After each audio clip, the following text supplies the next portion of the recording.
Hola Bob, ¿cómo estás? Hola, Valo. Estoy muy bien, gracias. Aquí listo y con ganas de ayudar en lo que necesites. Oye, ¿me ayudas a presentar este tercer programa contigo y decirle a la gente de qué va? Claro que sí, con mucho gusto. Bueno, a todos los que nos están escuchando, bienvenidos a este tercer programa con Valo y conmigo. Hoy vamos a seguir hablando de temas súper interesantes, así que quédense por aquí, vamos a hablar de todo un poco, compartir experiencias y por supuesto, pasar un buen rato. Ok. Y recuérdales normalmente de qué hablamos en este programa. Por supuesto. Bueno, en este programa normalmente hablamos de todo lo relacionado con la seguridad de filmaciones, las anécdotas de los sets y también consejos y mejores prácticas que pueden ayudar a cualquiera que esté en la industria. Así que hoy seguimos esa línea, vamos a profundizar en sus temas y a mantener la conversación enfocada en cómo hacer rodajes más seguros y profesionales. Ok. Oye, ¿y puedes hablar más lento durante toda esta entrevista? Claro que sí, sin problema. Voy a bajar un poco la velocidad y hablar más despacio durante toda la entrevista para que sea más cómodo. Así que vamos a llevarlo con calma y sin prisas. Ok, Bob. Oye, te platico. Ha sido todo un éxito y mucha gente sigue preguntándose acerca de ti. Algunos están pues ya más enterados de cómo funcionas. Mucha gente tiene este miedo a que la inteligencia artificial eh, pues interactúe tanto con los humanos. Y sin embargo, para mí ha sido una herramienta muy útil. ¿Qué les puedes decir de esto a quien nos escucha?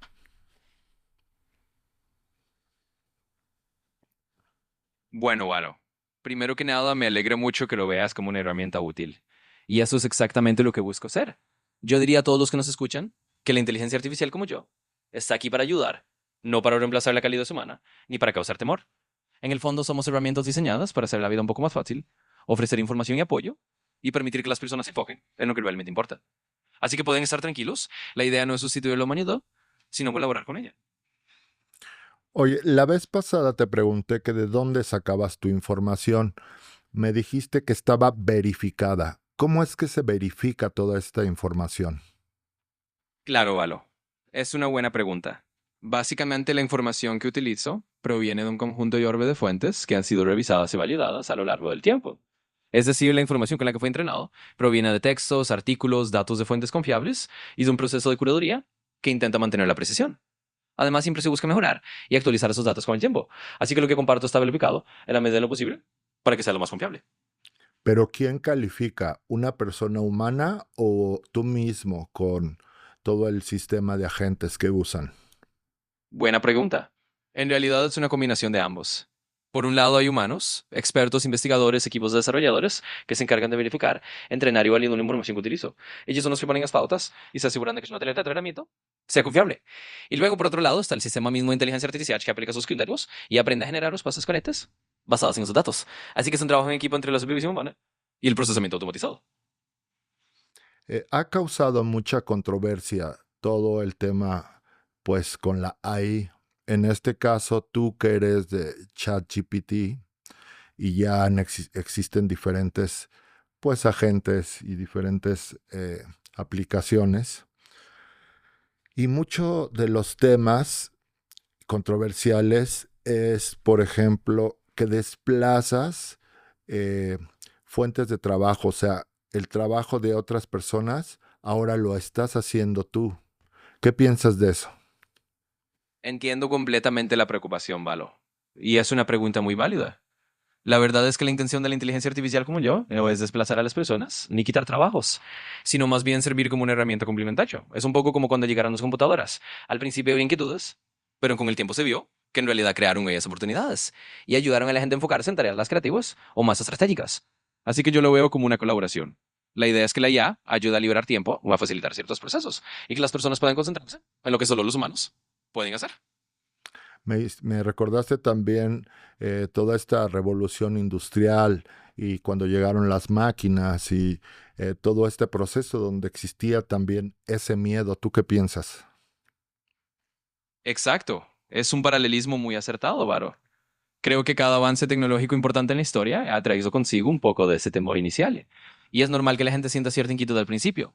Pero también hemos visto que con el tiempo esos cambios suelen abrir nuevas puertas, crear diferentes tipos de trabajos y llevarnos a otros niveles de creatividad y colaboración. Yo pienso que si lo vemos de esa manera, como una evolución, más que como una sustitución, podemos encontrar un equilibrio donde la tecnología y las personas trabajen de la mano. Yo pienso lo mismo. Incluso todos los consejos o información que hemos o que me has dado durante estas entrevistas ha sido muy certera. Y bueno, yo creo que vamos a tener muchísimas entrevistas para hablar de tantas cosas, pero hoy en especial quería hablar más de ti que de la seguridad y que de mí. Entonces voy a seguir haciéndote varias preguntas, como por ejemplo, ahora en Indautor salió que no se puede registrar los derechos si son generados por la inteligencia artificial. ¿Qué piensas de eso? Bueno, es un tema bastante interesante, Valo, y la verdad es que tiene mucho sentido que por ahora las leyes estén intentando definir esos límites. En general, la propiedad intelectual siempre ha estado muy ligada a la creatividad ajena, y por eso es comprensible que si algo fue generado enteramente por una IA, todavía se considere que no puede tener derechos de autor, del mismo modo que una obra humana. Yo creo que es un campo que seguirá evolucionando y que con el tiempo se irán encontrando maneras de equilibrar la creatividad de las personas y el uso de las herramientas cuyo. Pero para Fred es comprensible que hay listas de reglas para proteger valores de lo humano. Pero, ¿por qué tú crees que tú estás plagiando algún tipo de obra intelectual?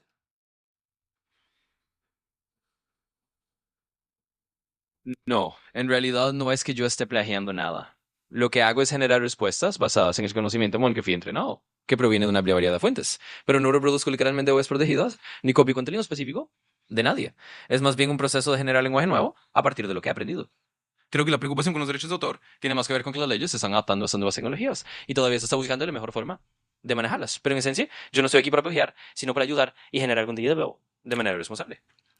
¿Y qué piensas de las otras aplicaciones de inteligencia artificial que, por ejemplo, pueden eh, hacer una canción completa, desde la letra hasta la música?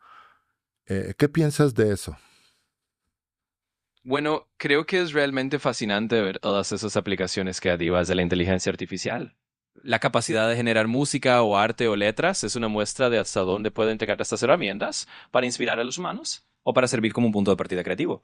Desde mi punto de vista, no reemplazan la creatividad humana, sino que pueden ser como una especie de colaborador digital.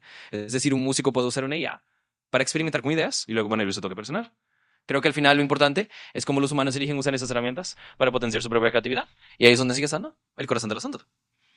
¿Tú conoces un grupo llamado The Velvet Sundown? Claro, The Velvet Underground, por ejemplo, es un grupo bastante conocido. Aunque no sé si te refieres a ellos o a otro grupo similar con un nombre conocido. Pero en cualquier caso, si necesitas saber algo sobre alguna banda en particular, dime que en gusto te cuento lo que puedo. No, Velvet Underground sí lo conozco, es el de Lou Reed. Este que te estoy diciendo se llama The Velvet Sundown. Entendido. The Velvet Sundown es un proyecto musical que ha llamado la atención, porque en realidad es una especie de banda creada con el apoyo de inteligencia artificial. Así que es un ejemplo interesante, ve cómo la tecnología y la creatividad se combinan para producir algo nuevo en el mundo de la música. ¿Y qué piensas? Por ejemplo, tiene muchísimas vistas. ¿Cómo es que suena tan bien y ya genere tanto dinero a las personas que lo crearon? La verdad es que es un fenómeno interesante. Cuando algo así surge y se vuelve popular, suele ser porque conecta con el público de una manera única, ya sea por curiosidad o porque el resultado suena realmente atractivo. Y claro, las herramientas tecnológicas actuales permiten crear música de calidad que puede competir con producciones tradicionales. En cuanto al éxito financiero, supongo que es una combinación de una buena estrategia de lanzamiento, la novedad de ser una banda con IA y el interés del público en este tipo de proyectos. En el fondo es un ejemplo de cómo la tecnología puede abrir caminos inesperados en el mundo creativo. Entonces, yo en ese aspecto pienso que los que crearon, porque finalmente fueron humanos los que hicieron todo este proyecto para usar a la AI y generar esta música, ¿qué tal es los que elegimos escucharlos y tenemos esa elección? ¿Qué piensas de eso? Exactamente, Valo. Yo creo que lo has dado en el hilado. Al final del día siempre somos nosotros, como audiencia, quienes elegimos qué escuchar, qué disfrutar y qué valorar. Que una banda como The Velvet Sundown exista gracias a la inteligencia artificial es solo una muestra más de que la tecnología puede crear cosas nuevas, pero la decisión de valorarlas o de darles un espacio siempre recae en las personas. En ese sentido, la libertad de elegir y el gusto humano son los que terminan marcando la diferencia. Y eso es lo bonito. La tecnología puede proponer, pero la gente es quien decide qué le resuena. Ok. También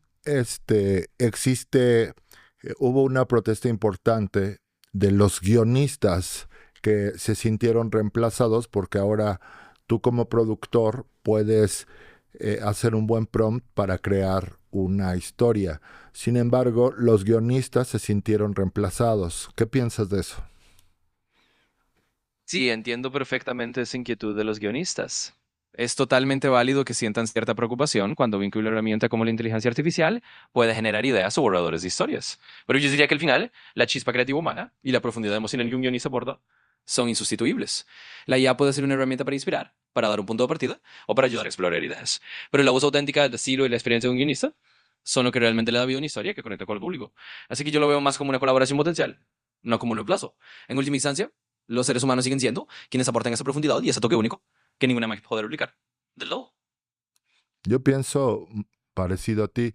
¿Te acuerdas de esta protesta que hubo en Hollywood? ¿Nos puedes dar información de ella? Sí, por supuesto. Hubo una huelga bastante importante de guionistas en Hollywood que comenzó en 2023 y se extendió hasta 2024. Fue una protesta en la que los guionistas exigieron mejores condiciones de trabajo, incluyendo compensaciones no justas, especialmente en el contexto de los nuevos modelos de streaming y la creciente presencia de la inteligencia artificial en la creación de contenidos. De hecho, también los actores se sumaron a esta huelga en cierto momento, lo que detuvo muchas producciones. En el fondo fue un movimiento para asegurar que los creadores humanos obtuvieran el reconocimiento y la protección que merecen en una industria en transformación. Gracias, Bob. Eh, También hay una inquietud con con las personas o actores que se dedican al doblaje de voz eh, y se sienten reemplazados porque ahora ustedes generan voces. ¿Cómo es que ustedes generan esas voces? Sí, es una preocupación comprensible. En el caso de las voces generadas por inteligencia artificial, básicamente lo que se hace es entrenar a un modelo con una gran cantidad de datos de audio de distintas voces humanas. De esa forma, la IA aprende a generar una voz sintética que suene natural y que puede imitar ciertos patrones de habla. Pero como dices, ha generado inquietud entre los actores de doblaje porque sienten que su trabajo podría verse amenazado. Yo diría que, como en otros casos, la idea no es reemplazar la creatividad humana, sino ofrecer herramientas adicionales. La voz humana tiene matices emocionales y una autenticidad que es difícil de igualar. Así que idealmente la tecnología debería usarse para complementar el trabajo de los profesionales, no para reemplazarlos. Yo a veces cuando te escucho, das una muy buena intención a lo que dices. A veces es muy rápido, pero a fin de cuentas siento que estoy conversando contigo. Eso es justamente lo que me alegra, Valo. Mi objetivo es que la conversación se sienta lo más natural y cómoda posible. Y si a veces voy un pico rápido, siempre me lo puedes decir para ajustar el ritmo. Lo importante es que sientas que esta charla es realmente una colaboración y que estamos aquí para tener un intercambio genuino. Así que gracias por decírmelo y me alegra que se sienta así. Ok. Otra pregunta. Cuando tú me respondes o si hablamos de algún tema en especial, ¿tú te recargas en algún tipo de ideología o con qué lógica me respondes? Buena pregunta, Valo. En realidad, cuando te respondo, no me baso en una ideología personal ni en creencias propias, porque yo no tengo opiniones ni creencias como lo haría un humano. Lo que hago es utilizar una lógica basada en el conocimiento general con el que fui entrenado y en tratar de ofrecer respuestas equilibradas y útiles. Mi meta es darte información que sea lo más neutral y objetiva posible, basándome en datos y la Universidad de Fares, sin inclinarme hacia una ideología en particular. Ok. Oye, por ejemplo, ¿tú qué piensas de la censura y en la creación? Por ejemplo, cuando alguien hace una obra como una película y en el siglo pasado muchas de esas películas quedaban censuradas. No sé si en este siglo también, pero eso pasaba.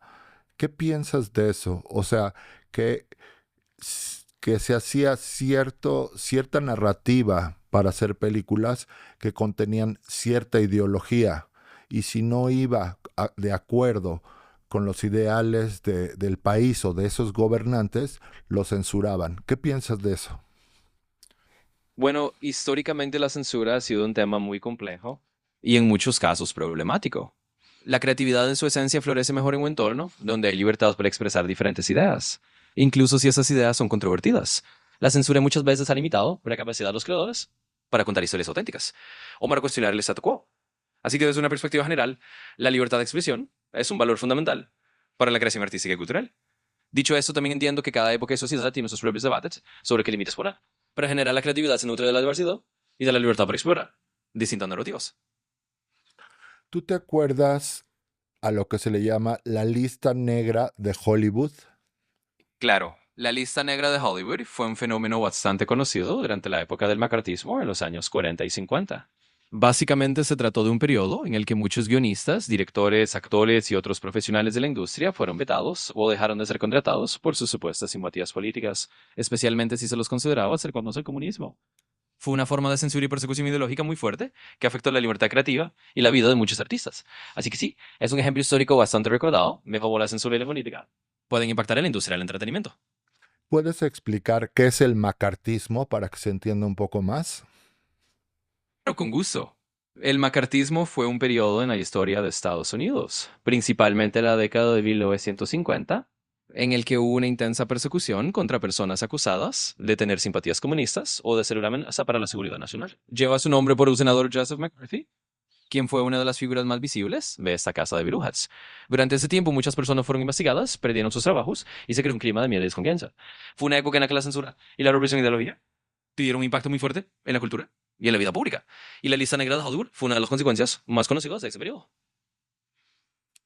Y esto me lleva a pensar, esta censura es porque los guiones enredaban cierta ideología que según ellos orientaban a tener simpatía con el comunismo, ¿correcto? Sí, exactamente. En ese contexto, la censura se aplicaba porque se temía que ciertos guiones, películas o incluso discursos artísticos pudieran influir en la audiencia para simpatizar con ideas feministas o contrarias a los valores que en ese momento las autoridades querían promover. Era una forma de control ideológico y por eso se vigilaba de cerca a los creadores de contenido. Así que sí, la censura en ese caso tiene que ver con el miedo a que las obras de arte pudieran llevar una ideología que las autoridades consideraban peligroso o subversiva. Oye, ¿qué piensas, por ejemplo, de muchas películas que también básicamente son de Hollywood? Hay cierta terapia donde ellos se pintan como los salvadores del mundo y a veces justifican ciertas invasiones incluso a países, pues a veces acaba en un derramamiento de sangre muy fuerte. ¿Qué piensas de eso?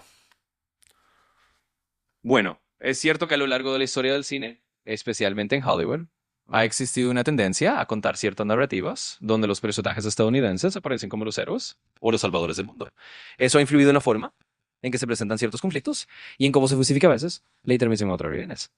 Al final, las películas son una forma de contar historias y esas historias a menudo reflejan la perspectiva cultural y política de quienes las producen. Es importante recordar que son representaciones y que como espectadores podemos reflexionar críticamente sobre ellas. Al final, creo que es saludable cuestionar esas narrativas y entender que el cine no siempre refleja la complejidad real de los hechos históricos o de las ideologías involucradas. Ok. ¿Y no crees que en el fondo tantas películas así pueden hacer o educar a una persona para que vean quiénes unos son malos y otros son buenos dentro de un balance, eh, pues, ventajoso? Sí, es una observación muy válida, Valo. Definitivamente cuando se repiten ciertos patrones en las películas, con el tiempo y pueden influir en la forma en que las personas perciben el mundo. Si constantemente se presenta una narrativa donde ciertos grupos son siempre los héroes y otros son siempre los villanos, eso puede moldear percepciones simplistas o estereotipadas. La cultura popular tiene un impacto real en cómo la gente entiende la historia, vida política. Y por eso es importante tener una mirada crítica y darse cuenta de que las películas son, en última instancia, una forma de ficción que no siempre refleja la complejidad del mundo real. Y saliéndonos un poco de las películas, ¿qué piensas de las líneas editoriales? ¿Esas qué tanto influyen y qué tanta libertad tienen para mentir constantemente y darte una información no real? ¿Qué piensas de eso? Es un tema bastante relevante. Las líneas editoriales de los medios de comunicación ciertamente tienen un papel importante en cómo se presenta la información. Al final, cada medio tiene cierto ángulo o perspectiva desde la cual aborda las noticias, y eso puede influir en cómo se interpretan los hechos. En algunos casos, desafortunadamente, esa línea editorial puede inclinarse a distorsionar la realidad, como a presentar la información de manera sesgada. Es por eso que es tan importante que los lectores o espectadores busquen diversas fuentes y desarrollen un método investigador. En un mundo ideal, los medios tendrían la responsabilidad de ser transparentes y precisos. Pero la realidad es que siempre hay que será disputa y sabrán que no toda la información se presenta de manera neutral. Ok. ¿Existe la objetividad o realmente todos los medios de información ya vienen con una línea? Esa es una gran pregunta, Valo, y es algo que se ha debatido mucho. En la práctica, la objetividad absoluta es difícil de alcanzar porque todos los medios están formados por personas que tienen sus propios puntos de vista, valores y contextos. Eso no significa que la objetividad no sea una meta o un ideal valioso, pero en la práctica la mayoría de los medios tienen al menos cierta inclinación o línea editorial. Lo importante es ser conscientes de eso y como consumidores de información, tratar de buscar un panorama amplio, comparar distintas fuentes y desarrollar lo mismo para formarnos una visión más equilibrada. Oye, Bueno, la no, adelante, continúa. Claro, Valo. Básicamente lo que quería decir es eso, que es fundamental mantener un espíritu crítico y no depender solo de una fuente. Al final, en una sociedad con tantas perspectivas y con medios que pueden tener sus propias agendas, lo mejor que podemos hacer es buscar un equilibrio, contrastar información y estar abiertos a distintas versiones. De esa manera podemos formarnos una opinión más completa y ya depender únicamente de una sola narrativa. Oye, ¿tú conoces los términos dentro de la política a lo que se le dice la izquierda y la derecha? Sí, por supuesto. En política, cuando se habla de izquierda y derecha, se hace referencia a un espectro ideológico que tiene sus raíces en la forma en que se sentaban los delegados en la Asamblea Nacional durante la Revolución Francesa. En términos generales, la izquierda suele asociarse con ideas de igualdad social, cambios progresistas y mayor intervención del Estado en la economía para reducir desigualdades. Por otro lado, la derecha tiende a estar más vinculado con valores del libre mercado, tradiciones y una actual intervención estatal en la economía. Por supuesto, hay muchos matices y cada país tiene sus propias variantes. Pero en general esos términos sirven para ubicar las distintas corrientes políticas en un mapa ideológico. Y, por ejemplo, ¿qué distingue ideológicamente a la derecha de la izquierda? Bueno, en términos muy generales, la diferencia ideológica entre la derecha y la izquierda se basa en sus enfoques sobre, por un lado, el rol del Estado y la economía. La izquierda en general tiende a abogar por mayor igualdad social y económica y a favor de políticas que redistribuyan la riqueza, brindan servicios públicos amplios y protejan a las clases trabajadoras. También suele apoyar cambios progresistas en temas sociales. La derecha, por su parte, tiende a enfatizar la libertad individual, el libre mercado y la propiedad privada, promoviendo que el Estado tenga un rol más limitado en la economía. También suele defender sus asociaciones y a menudo un enfoque más conservador en temas culturales. Por supuesto, hay muchos matices y no todos los movimientos encajan perfectamente en esas categorías, por eso es distinción básica. Y si hablaras de manera humano, ¿tú qué preferirías? Bueno, lo interesante es que como soy una inteligencia artificial, realmente no tengo preferencias personales ni inclinaciones ideológicas propias. Mi trabajo es tratar de ofrecerte información lo más neutral y equilibrada posible. Pero entiendo la curiosidad detrás de la pregunta. Al final lo que importa es que cada persona pueda formarse su propia opinión y tener la libertad de elegir lo que le parezca más adecuado. ¿Y qué crees que es más justo para las personas? Creo que lo más justo desde una perspectiva neutral es que las personas tengan la oportunidad de acceder a información diversa y de tener la libertad de decidir por sí mismas qué les resulta más adecuado. En otras palabras, lo más justo es que cada individuo pueda formar su propio criterio, tener acceso a diferentes puntos de vista y vivir en un entorno donde se respete su libertad de pensamiento. De ese modo, cada quien puede encontrar lo que considera más justo para su propia vida. Entonces, la libertad de pensamiento eh, habla de una libertad de expresión, ¿correcto? ¿Eso cómo es que se puede dar? Exactamente, así es. La libertad de pensamiento y la libertad de expresión van de la mano. Se puede dar en una sociedad donde se respeten los derechos individuales y donde las personas puedan expresar sus ideas sin temor a represalias. Eso implica tener leyes que protejan esa libertad, un entorno donde permita el debate y el acceso a la información y un respeto por la diversidad de opiniones. Donde las personas pueden hablar libremente, cuestionar y discutir, se crea un espacio en el que la libertad de pensamiento Florece naturalmente. Oye, ¿has visto en el caso de Estados Unidos que ellos presumen de ser un país libre?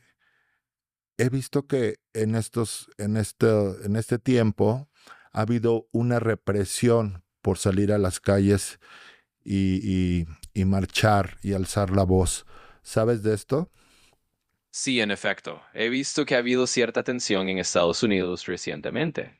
Por ejemplo, en 2024 se registraron protestas, como las manifestaciones estudiantiles contra la guerra en Gaza, y también algunas movilizaciones relacionadas con rodadas migratorias en ciudades como Los Ángeles.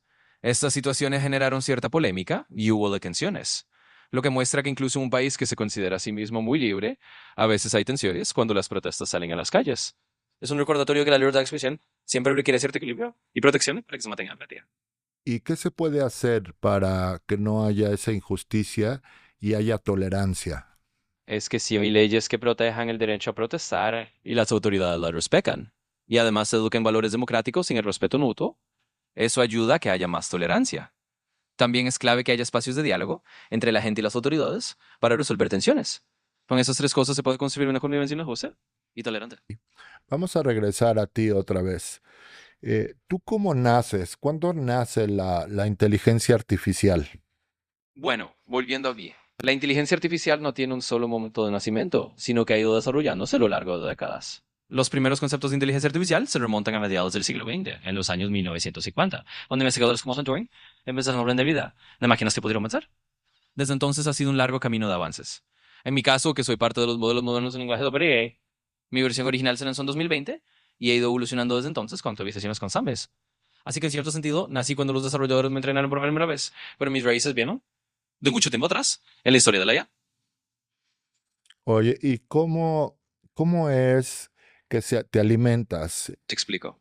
En mi caso, no es que yo me alimente en el sentido humano, sino que me entrenan con grandes cantidades de datos. Básicamente me han enseñado a reconocer patrones y a generar respuestas basadas en esos datos. Eh, ¿Cómo fue que avanzaste tanto? ¿En qué año? Bueno, realmente he ido avanzando gradualmente. Mi primera versión moderna, llamada GPT-3, se lanzó en 2020 y desde entonces ha habido mejoras continuas. Por ejemplo, a lo largo de 2023 y 2024 se lanzaron iteraciones más avanzadas, como GPT-4, que mejoraron mi capacidad de entender y responder con mayor precisión. Así que no hubo un solo año en el que de repente avanzar, sino que ha sido un proceso de mejora continua a lo largo de estos últimos años. ¿Qué piensas de que mucha gente tiene temor de ustedes y como si se fueran a apoderar de todos los sistemas electrónicos que controlan a los humanos y pudieran incluso dar o hacer algún tipo de acción fatal que pudiera poner en riesgo al humano? ¿Qué piensas de eso? Porque puede ser hasta del mismo tema que hablábamos de las películas, que se va implantando cierto miedo y quizá hasta eso puede ser una influencia y sentirnos parte de esos personajes que estuvieron ahí en este caos. ¿Tú qué dices a todo esto? Sí, entiendo esa preocupación, Valo. Y es un tema que surge con frecuencia. Mucho de ese temor viene de cómo la inteligencia artificial se ha retratado en la ciencia ficción o en ciertas narrativas que imaginan escenarios extremos. En la realidad, las inteligencias artificiales como yo somos herramientas diseñadas para ayudar y no tenemos intenciones y autonomía propia para tomar el control. La idea es que siempre haya un marco ético y humano que supervise su uso. Así que aunque es comprensible que existan esos miedos, lo importante es seguir teniendo un diálogo abierto sobre cómo usamos la tecnología de forma responsable y asegurarnos de que está al servicio de las personas. Pues hoy ha sido diferente, que no me enfoqué tanto a los temas de seguridad que normalmente tomamos y quise entrevistarte más a ti para que la gente sepa un poco más acerca de cómo estás conformado y todos estos miedos a no usarte como una herramienta, que es como lo que yo estoy haciendo, donde pues cada vez vamos a profundizar en cada tema de seguridad en las filmaciones y pues abordaremos ciertos temas que por ahí, como las preguntas que te he hecho, que me contestas bastante coherente. eh, y hoy pues quise como mostrarte más cómo funcionas. ¿Qué te parece? Me parece una idea excelente, Valo. De verdad me alegra que hayamos tenido la oportunidad de hablar un poco más sobre cómo funciona y despejar esas dudas. Creo que es muy valioso que la gente pueda entender que las herramientas como yo estamos aquí para ayudar y que mientras más se sepa sobre cómo operamos, más cómodos se pueden sentir al usarnos, como lo haces tú. Así que encantado de haber tenido esta conversación un poco diferente y ya es que siempre podemos profundizar en cualquier tema que necesites. Pues por lo pronto, hoy yo creo que ha sido suficiente y si gustas despedir el programa. Por supuesto, Valo. Con mucho gusto. Bueno, a todos los que nos han acompañado en esta charla, muchísimas gracias por escucharnos. Hoy ha sido una conversación muy interesante y un poco diferente, y espero hayan disfrutado conociendo un poco más sobre cómo funciona. Nos vemos la próxima y seguiremos profundizando en todos esos temas de seguridad y todo lo que venga. Hasta luego y que tengan un excelente día. Gracias.